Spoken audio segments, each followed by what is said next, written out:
This journey began many years ago in a place called the Land of Snows, a land that was as peaceful as it was beautiful, a land that was blessed by tranquility and love for all living beings. It remained untouched for centuries, preserving its unique culture, ancient traditions, and spiritual contentment. Its mystic image bestowed upon it the name Shangri-La, and its inaccessibility made it a forbidden land. In 1949, Communist China invaded this little nation, claiming that they were there to liberate the people from imperialism and feudal serfdom and bring happiness to all. But what they ignored in their loudly proclaimed propaganda was that the Tibetan people were already happy, that their deeply religious souls kept them at peace both with themselves and with the land that surrounded them. The Chinese invasion denied the Tibetans even their basic rights and slaughtered anyone who dared to disagree. Over 1.2 million people were murdered. Communism brought the destruction of over 6,000 ancient monasteries and an infinite number of temples and precious artifacts. Realizing the immense threat to the existence, survival, and most integral of all, the right to worship, His Holiness the Dalai Lama fled to India in 1959. Over 1 lakh Tibetan refugees followed him. Thus began their long and treacherous journey to different parts of India. Braving the snows of the Himalayas, they slowly made their way to Dharmashala, Shimla, Arunachal Pradesh, and in the south, Bylakuppe in the Mysore district. Set in the foothills of Coorg, Bylakuppe is 40 kilometers from the main city Madikere. It is the quaint settlement of the Tibetans, housing over 50,000 refugees and consisting of 19 settlement camps. This area is now a little Tibet where the people have begun rebuilding their lives and their religion, keeping alive their culture and the love for their homeland. One of the most beautiful parts of this settlement is the Sera settlement. It is here that we shall continue our journey. The name Sera originates from the raspberry groves called Seva that formed like a rava or a fence around the original Sera Monastery. It was built 580 years ago in Lhasa by the great Lama Dzemsheng Shoje Shakya Yeshe. It was bombed by the communists in the Lhasa uprising in 1959. Rebuilt in Karnataka, it is now the largest monastic settlement there and consists of the Sera J Monastic University and the Sera May Monastic University. From being a group of just 300 monks, the settlement has grown to house over 5,000, belonging to the Gelug sect of the Tibetan Buddhism. To the seasoned traveler, the Sera settlement comes as a breath of fresh air. A sense of serenity seems to fill the air as the little village dozes in the sun. I headed first for Sera J, the older of the two monasteries. The colorful arched entrance gate leads into a large stone courtyard, and there, standing in its midst, is a large elegant building built in traditional Tibetan style and painted a pale yellow. As I climbed the grand set of stairs leading to the entrance, I couldn't but marvel at the handiwork that had made possible the brightly painted entrance doors, the ornamental pillars, and the beautiful paintings that I saw all around me.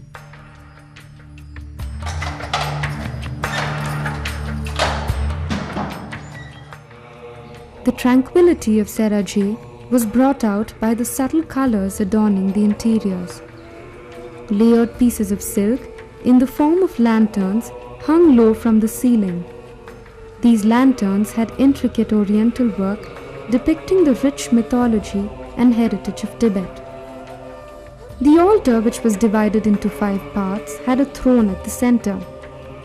On it was a picture of the 13th Karmapa. Statues of supernatural deities embellish the aura of the monastery.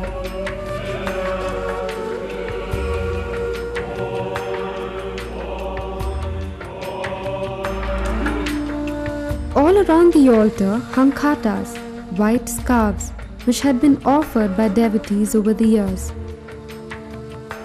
As I offered my prayers with the kata, I could feel the calm wash over me.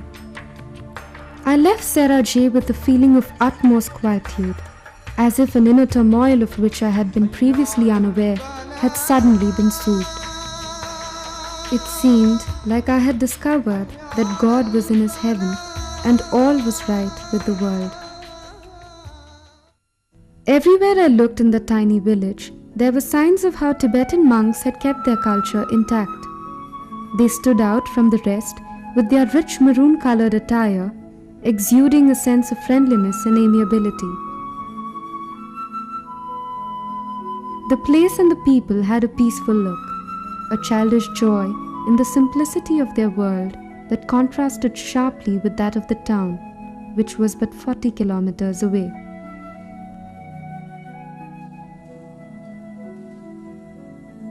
It was here that I first discovered the momo. A momo, as explained to me by the resident monk, is a steamed ball of meat in a wheat skin. And although I was kindly instructed in the art of momo making, it just seemed that some things were better left untouched, and I decided to retire gracefully and leave it to the professionals. When my momo finally arrived, I found that while making it is not as easy as it looks, eating it is a real pleasure. A pleasant surprise was the Sera library. It was beautifully decorated like all the other Sera buildings. And though small, it was an epitome of what libraries all over the world should aspire to be. A place where learning is revered. An air of concentrated study enveloped the library, and I was glad to find many of the books in English, allowing me to spend a quiet, constructive afternoon. Right outside was a bookstore that sold many Tibetan books, scriptures, and also other books on His Holiness the Dalai Lama.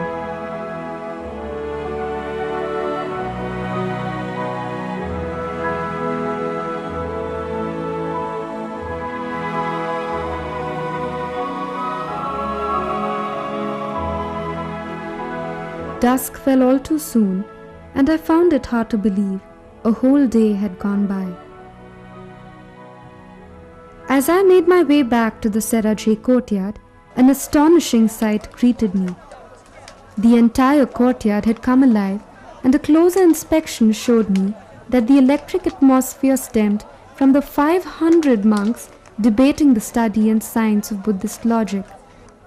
What in the morning had been but a lonely courtyard was now a venue where the tenets of Buddhist philosophy were being actively analyzed. They clapped and shouted, swinging their robes and jumping through the air.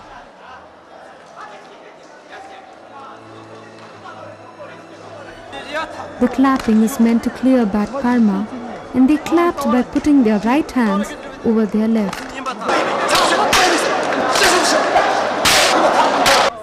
In their kind of debate, the questioner stands, hurling his questions at his seated opponents. Though I felt rather conspicuous walking through them, the athletic and enthusiastic monks were so engrossed in the debate that they barely noticed me. The day ended with the monks gathered under a single roof, reciting together for the last time that day.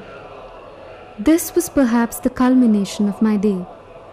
The sound of the chanting monks was a beautiful, harmonious chaos. An ancient musical sound that made me feel like a lone seagull soaring over a cluster of shorebirds. I went to bed that night, convinced in my heart that the Tibetan community had not only survived but prospered in its adopted country. The early morning found me at the Sera Assembly Hall, where a puja takes place at 5:30 in the morning.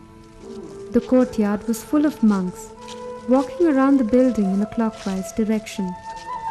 In the pre-dawn darkness, they seemed like rushing water, their rubber slippers slapping against their heels, their heavy robes rustling and swishing in the dark. As they headed in for the puja, the hall was transformed into a sea of maroon.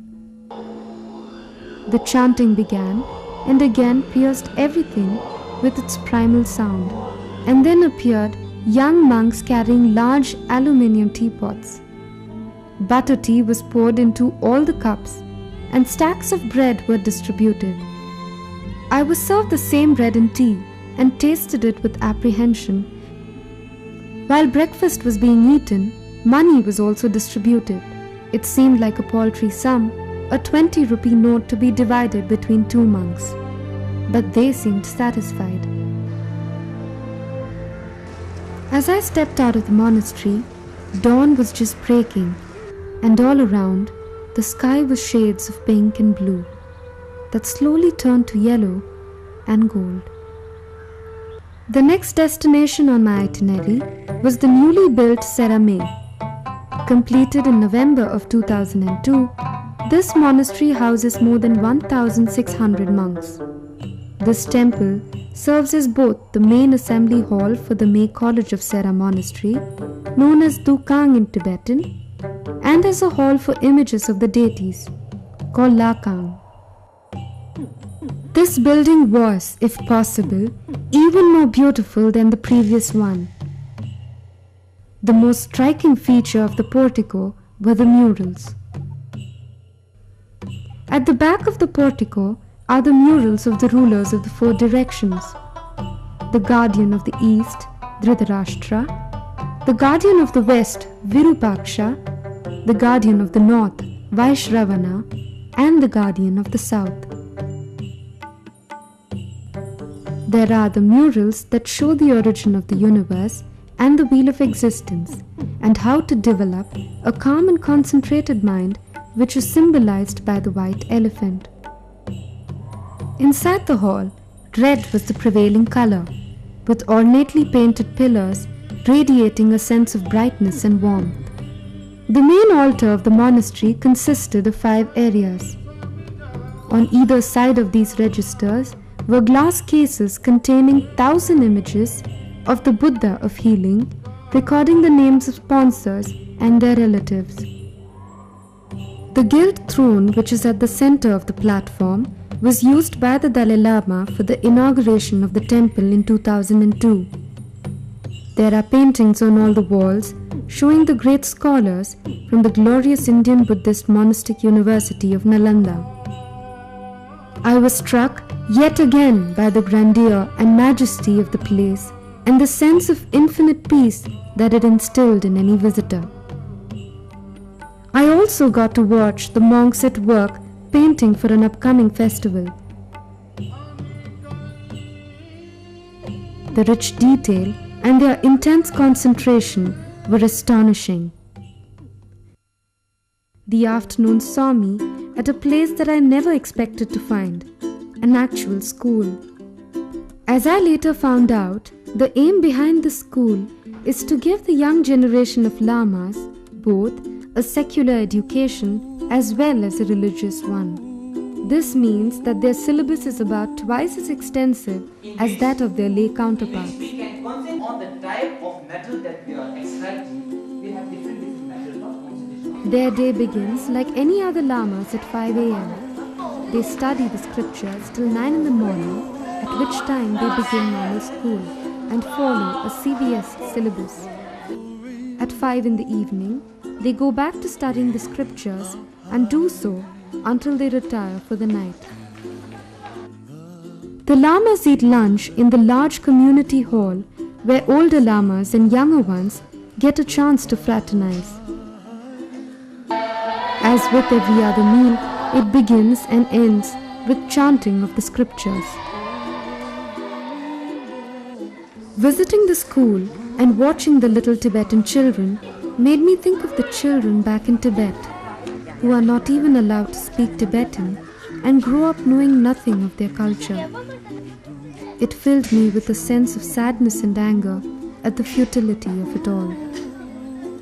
I was invited back in the evening to watch the children as they practiced their scriptures, and I promised to be there. That afternoon, I visited the Mahayana University, which is common head to both the Sera J and Sera May universities.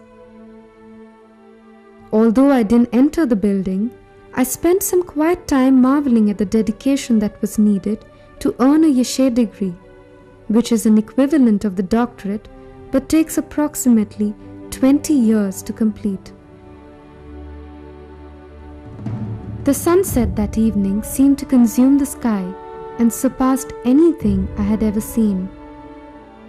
Perhaps it was because the charm of these people and the love they felt for their land made everything surrounding them alluring. I made my way back to the school that night and found myself facing a scene not unlike the one I had seen at lunch. But this time, a melodious roar greeted me.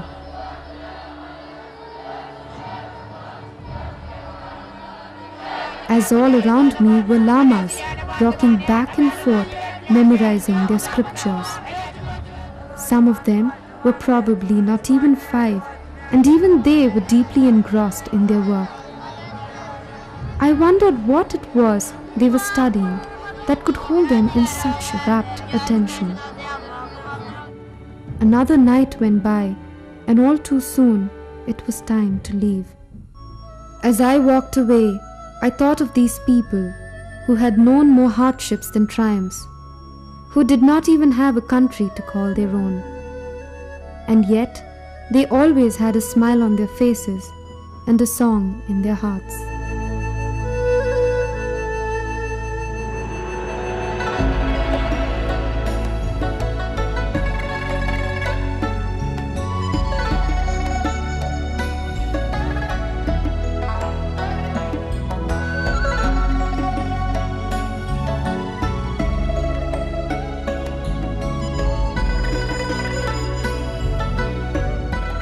I know in my heart that one day their struggle will end, that they will return victorious to the land of snows.